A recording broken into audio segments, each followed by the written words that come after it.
Welcome to Reducing Risk, a series of podcasts from Medical Protection created specifically for doctors in Aotearoa, New Zealand. Reducing Risk looks at key medico-legal issues in our jurisdiction and provides helpful advice and guidance on how to manage those risks. Hi everybody, welcome to our podcast today on medical legal issues. I'm Dr. Lucy Gibbard. I'm one of the medical legal consultants with Medical Protection, and today with me I have got two of my colleagues, Dr. Sam King. Hello Sam. Hi Lucy.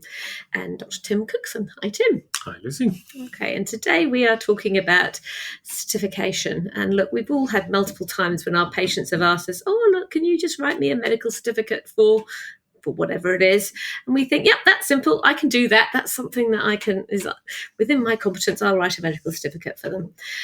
And we don't always think about the medical legal consequences of what we're writing, and sometimes these certificates can cause considerable professional difficulties for doctors. Every year, Medical Protection assists members with complaints which revolve around the patient or someone else being unhappy with what a doctor has written on a certificate. Often as doctors, we're used to sitting in a role where we're advocating for our patients. But we do need to be careful that when we're writing a certificate, that we're not acting as their advocate at that point, and that we're actually providing a truthful and balanced description of facts. Medical certificates are legal documents in which the patient and others can use to obtain benefits or to avoid duties or obligations that they'd otherwise have to fulfill, such as jury duty. Because of this, whenever we write a certificate, we have to be careful about exactly what it says and how it could be used. So look, we are going to go through some cases where doctors have ended up in trouble with certificates that they've written, but I thought it would be good to start with a few basic principles. So Sam, have you got any advice about medical certificates? Yeah, I think one of the first things to look at is the Medical Council statement on medical certification, and they updated that recently, or relatively recently, and that sets out the standards to which we are held. And as I'm sure you're both aware, Tim and Lucy, that we've had a number of cases where employers are writing to the Medical Council because they seem very aware of the change in the Medical Council stance. Whereas unfortunately for many of us doctors, we're not aware of it. So it's really helpful if you want to have a look at that. And so if you just go to Google and put MCNZ Medical Certification Statement, I'm sure you'll find it. So it's worth having a look. How about you, Tim? Have you got any thoughts about certificates? Well, it's important to be factual, but you may also have to give opinions. And so if you're doing both, you need to make it really clear on the certificate which is your opinion, and what are the objective findings that you have that have helped you to reach that opinion. So, for example, if you're reporting something that's been told to you, you must make that clear. So, for example, you would write, Mrs. Brown reports that she has had diarrhea for the past 5 weeks, rather than saying, Mrs. Brown has had diarrhea for the past 5 weeks, because, of course, you haven't been living, presumably, with Mrs. Brown for the last 5 weeks to determine that she's had that diarrhea. Well, if you have, I suggest you look up another Medical Council statement called Boundaries. And treating those. Yeah, close to you, yeah. Yes. Yes, so I think that's really important, that patient comment is clearly distinguished from clinical observation. And I think that's an area where doctors do often trip up. And I think a case that I can think of recently with the family court, where a doctor provided a certificate for the family court with regard to the care of the children, using information that had been provided by the mother, and then the father complained because he believed that what was written was factually incorrect. And indeed, the doctor had taken the mother's statements at face value and hadn't made it clear on the certificate they were the mother's statements, not the doctor's statements. So that doctor had to retract that statement and ended up in all sorts of trouble. So yeah, definitely caused trouble for that member. The other point I'd make about if you're going to be putting medical details down is, record the minimum of clinical information that you need. And sometimes, in fact, you don't even need to give any clinical information, particularly for a first certificate for 2 or 3 days. All you need to say is that in your opinion, Mrs. X or Mrs. Brown is unwell and unable to attend work. Later, you may be required to give more information. And if that's the case, you need to make sure that your patient consents to giving that information as well. We have had a few cases where doctors have been caught out where they've put too much information down unbeknownst to the patient, and the patient would see that as a breach of their privacy, and rightly so.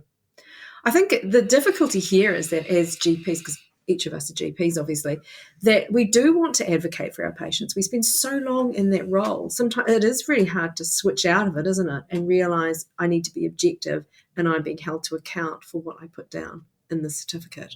And I think that is a constant struggle for us. I think one of the other things, in another case that I've had assisting one of Medical Protection's members, was to do with the type of assessment that was done, where a doctor used a pre-formatted medical certificate on their PMS system, and which didn't make it clear that the assessment was by a telephone call, not by a visit to the surgery. And the pro-formatted certificate said, "I have seen and examined Mrs. X," and in fact, they hadn't seen them because it had been a telephone call, and they hadn't examined them either. And that employer complained to the medical council saying that it was an invalid and misleading certificate because actually it was just based on a phone call. Whereas if the doctor had actually said, based on a phone consultation, my opinion is Mrs. X is unfit to work, they would have been all right. But it was just that the pro-formatted letter was wrong, and they hadn't altered it. And the same can apply for those retrospective certificates that you're asked to write as well, can't they? And so by the time you've seen the patient, they're perfectly well, you can't actually write, "I have seen and examined Mrs. So-and-so who is suffering from whatever it is that she was suffering from." And so you need to be careful to write in your certificate, "Mrs. Brown reports to me that she had these symptoms for this duration of time and that she was unable to attend work as a result." Absolutely. Another point that I was thinking about was about staying within your scope of practice and only commenting on things that are within your scope. I think in a lot of situations, employers often want a GP to comment on occupational safety, the patient's fitness to do certain duties at work, and often that is actually outside the scope of a general practitioner. And if you try and make those comments to help your patient, often you can end up in difficulty if actually you're giving those comments outside your scope of practice. So I think if you're being asked something that you think, is this actually within my role or abilities as a GP to do, you may actually think, actually this needs a specialist assessment, and actually decline to give that certificate. In terms of writing a certificate for family or friends, sometimes we can feel an obligation or a bit of a pressure to do that, particularly I think with certain ethnicities. There is an expectation that our families perhaps have of how we can help them, whether that be prescribing, which is really not recommended these days because the Medical Council, as you know, are really big on this, but also medical certificates. And I remember a case some years ago where one of our members had written a medical certificate for a sibling. And because of the slightly unusual surname that they shared, that was how it was picked up. Unfortunately, the certificate was for a regulator, and that regulator then passed on the concerns to the Medical Council, and our member had to provide a response to that. So it's really important to be aware that council really do frown upon treating ourselves and family and those close to us. And specifically, it's a must not in that document that you must not provide medical certificates for yourself, your family, or your friends. So if there's someone that you're close to, do not write a medical certificate for them. So look, we're going to go on now to look at a couple of cases where doctors have run into trouble with medical certificates that they've written. And the first one is a reasonably common case where a patient comes to see the doctor, and she describes persistent bullying and harassment by a manager at work. The patient's very distressed and doesn't feel like she can carry on working. And she comes to the doctor reporting this bullying at work and requesting an off-work certificate. And the doctor obliges and provides her with a work certificate, which says, and I quote, "The patient, in my opinion, is suffering from severe workplace stress due to persistent and undeserved bullying from her manager." The patient presents this certificate to her work, who look at this and think that the statement in it suggesting that this patient has been undeservedly bullied by a manager was not within the scope of the GP to write, and the workplace complained to the medical council and said that the certificate was neither objective nor professional. Now, I don't know, what do you think about that, Tim? Certainly doesn't seem professional or objective. And the problem, of course, is that how does the doctor know that the bullying was occurring? They haven't been in the workplace, they haven't seen it. They can certainly report that the patient feels that she's being bullied, because that's an accurate description of what happened. And they can certainly give some objective opinion on how distressed the patient is when they are in the surgery. So, for example, if they're crying or clearly anxious, shaking, then they're clearly upset. And the doctor could certainly say, and my patient feels that her distress is due to her workplace situation. But to make the bold statement that there is workplace stress and there is bullying, clearly that's not something that the doctor can say. And it is interesting because often when there is workplace stress, that is one of the things that we do need to think about when we're writing a certificate, because of that health and safety at work legislation, which means that employers have an obligation to provide a safe workplace. And if there is workplace stress, they need to know about that in order to address it. So I don't know, with a patient, if you had a patient coming with workplace stress, how would you address that on a medical certificate, Sam? I agree with Tim that you do need to be careful about your wording. But I think that we generally believe what our patients tell us, don't we? And generally, they tell us what is actually true for them. And I think in order to advocate for our patients in that situation, I think it's important that we do say on there that my patient is distressed or whatever that happens to be. But I would suggest that patients perhaps need to get some advice from, say, a union or elsewhere as to how to manage that specifically with their employer. And I think that we as doctors can help them in the only way that we can, by writing an objective certificate. But I would think that they actually need some further advice.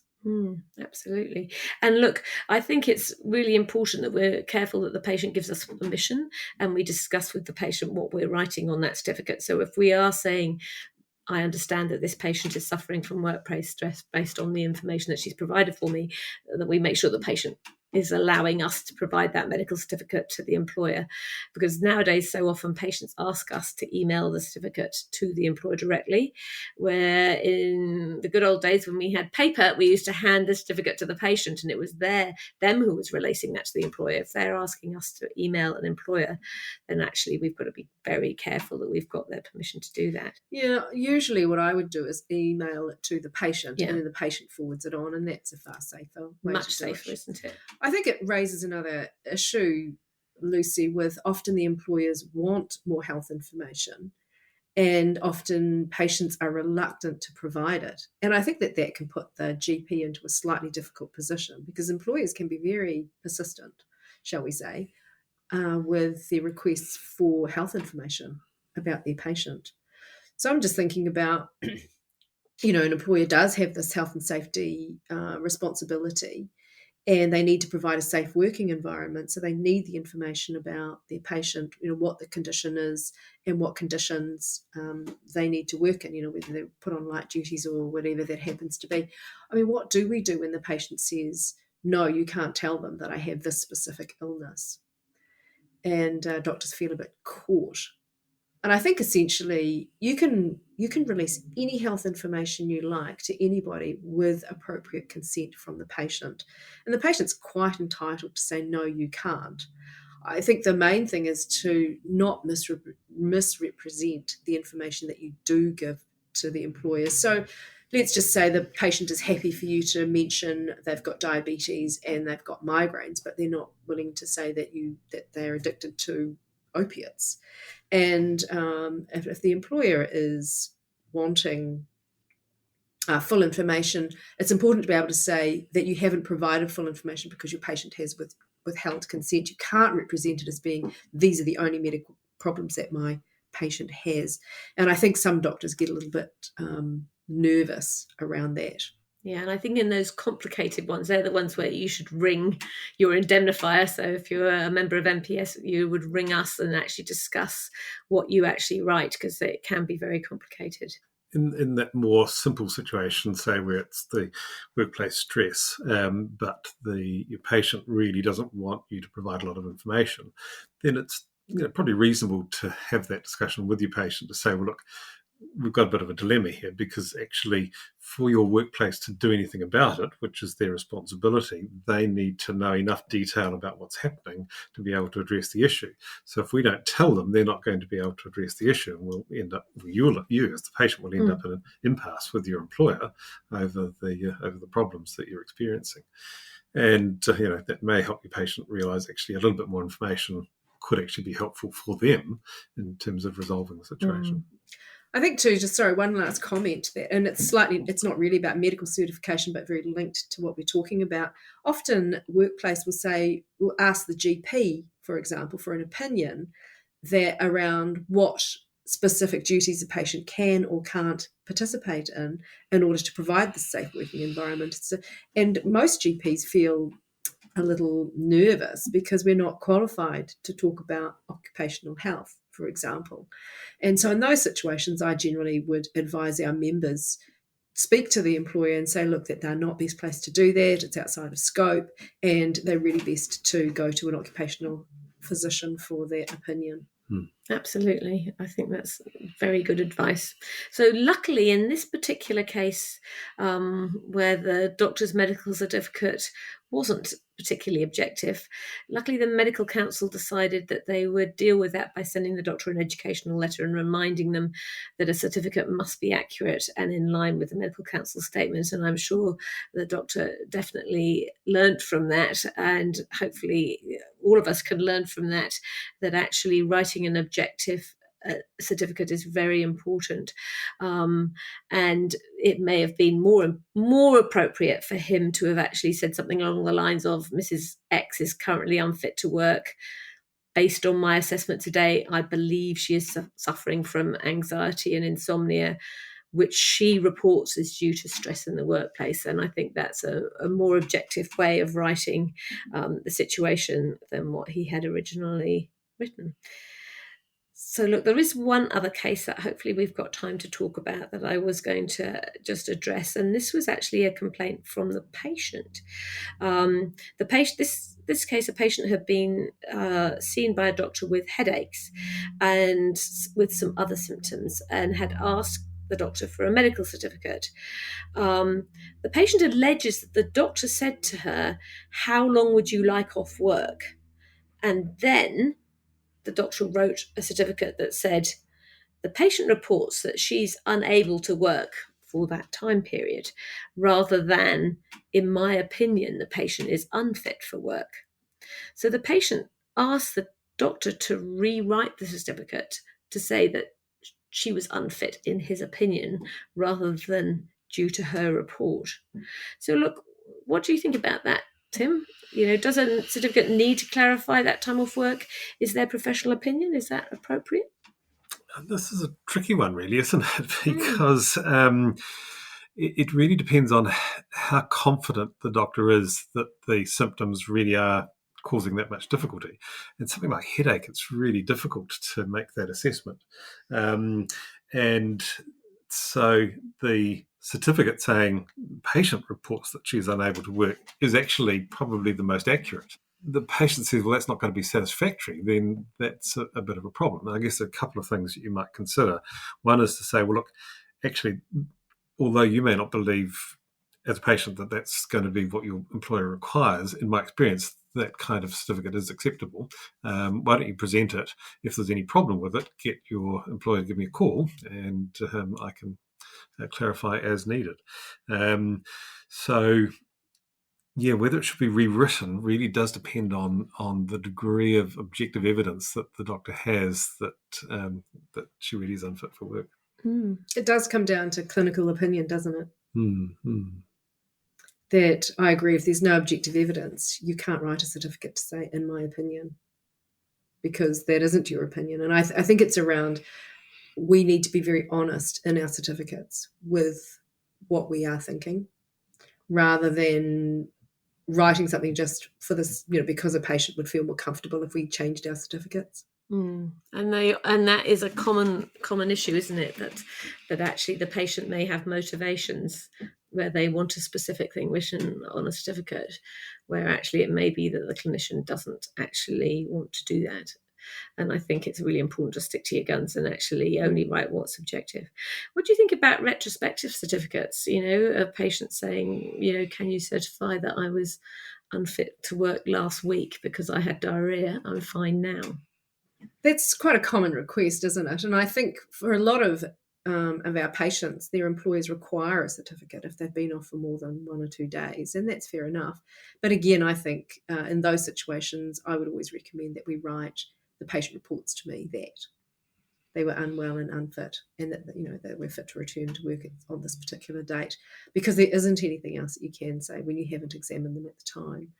And I think part of the difficulty for GPs is that, you're busy, you're rushing, patients asking you for something. And I know that those off-work certificates are just a template, and it takes time to have to reword it and rewrite it.